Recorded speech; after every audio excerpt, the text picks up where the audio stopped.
Yitzchak Yiranein, Yaakov Uvonov, Yohanu Chuvoy, Avraham Yogel, Yitzchak Yiranein, Yaakov Uvonov, Yohanu Chuvoy. Yo Avraham Yogel, Yitzchak Yiranein, Yaakov Uvonov, Yohanu Chuvoy, Avraham Yogel, Yitzchak Yiranein, Yaakov Uvonov. Hello everyone, I'd like to begin a new series today in the spirit of the parshas that we've been reading, and that is the notion that our forefathers fulfilled the entire Torah, even though it wasn't given yet. The Torah was given long after our forefathers lived, and yet the Gemara in Kiddushin Daf Pei Bet Amud Aleph says, Matzinu sha'asa Avraham Avinu et kol ha'Torah kula ad shelo nitna. We found that indeed Avraham fulfilled the entire Torah. Shene'emar, as it says to Yitzchak, when he's promised by God, don't go down to Egypt, stay in Israel even though there's a famine. Why? Because Avraham, your father, was very devout to me. Using the term, Ekev asher shama Avraham bekoli, Avraham listened to my voice, vayishmor mishmarti, mitzvotai, chukotai, v'torotai. Those terms are only used about the Torah, and therefore this proves that Avraham fulfilled the entire Torah.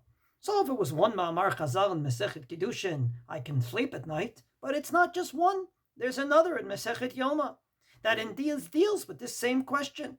Says, Kiyem Avraham Avinu et kol haTorah kula, and then the Gemara goes into a whole razzle-dazzle, maybe not, maybe only 7 mitzvot plus Brit Milah, maybe only a little bit of this, a little bit of that. Finally, the Gemara comes to the conclusion, no.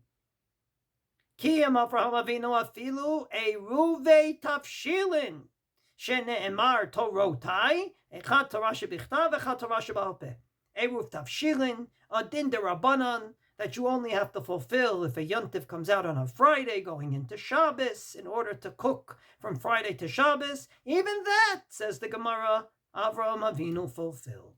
Well, what about Yitzchak? So again, Rashi says that when Yitzchak asked Esav to go out and hunt, and Yaakov stole the bracha with direct orders from his mother Rivka went ahead and prepared the meal that Yitzchak wanted, and it says in the pasuk that she prepared for him shtei gedayei izim tovim, 2 little lambs.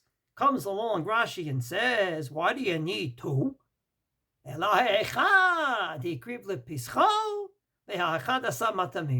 One was the Korban Pesach, obviously it was Pesach, and the other, it was just to eat the Yontiv meal. What about Yaakov? When Yaakov is about to confront his brother Esav, he says, Im Lavan Garti v'yicharadata. Don't forget I lived with Lavan. Rashi says, Garti v'gematria taryag. Garti doesn't mean just live. The gematria is the same numerical value as 613. Klomar, im lavana rasha garti, I lived with this terrible, wicked Lavan. V'taryag mitzvot shamarti, and I fulfilled the 613 commandments. So as we could see, there's evidence that Avraham and Yitzchak and Yaakov fulfilled the entire Torah. There's only one problem. We have evidence in our Torah that they didn't. For example, when Avraham went out and in Parshat Vayera looked for guests, brought him into his home, told Sarah to make a whole meal. Eventually it says, Vayikach chema v'chalav, he took butter and milk, uven habakar asher asa, and the meat, the beef that he did, not chicken and milk, the Rabbanan, but real meat and milk, vayiten lifneihem. And he gave him, he said, Gesinte, eat.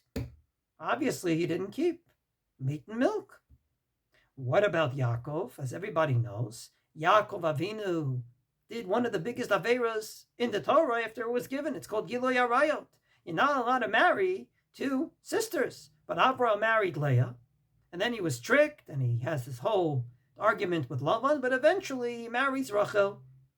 So he's married to Rachel and Leah, 2 sisters, and we say he fulfilled the whole Torah. Not to mention Yaakov's death in Egypt. We know there's an Isser called Halanat Hamet, leaving the body unburied.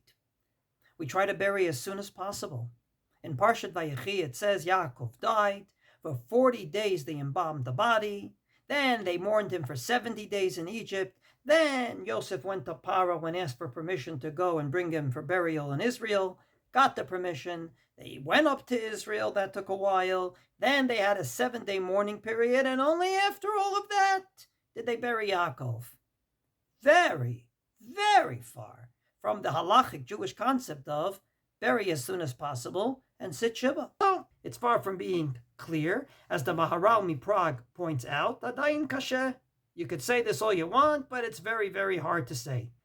If indeed they fulfilled the whole Torah, they were so careful with intermarriage. And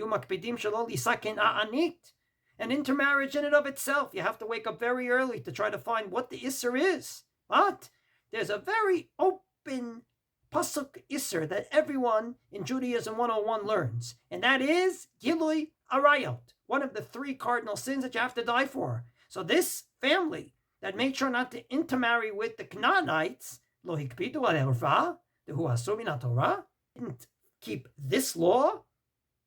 So Yaakov Avinu married 2 sisters, and Abraham went ahead and gave them meat and milk. How can it be that they fulfilled the whole Torah? God willing, in the next few days, we will give a few answers to try to reconcile these 2 sources.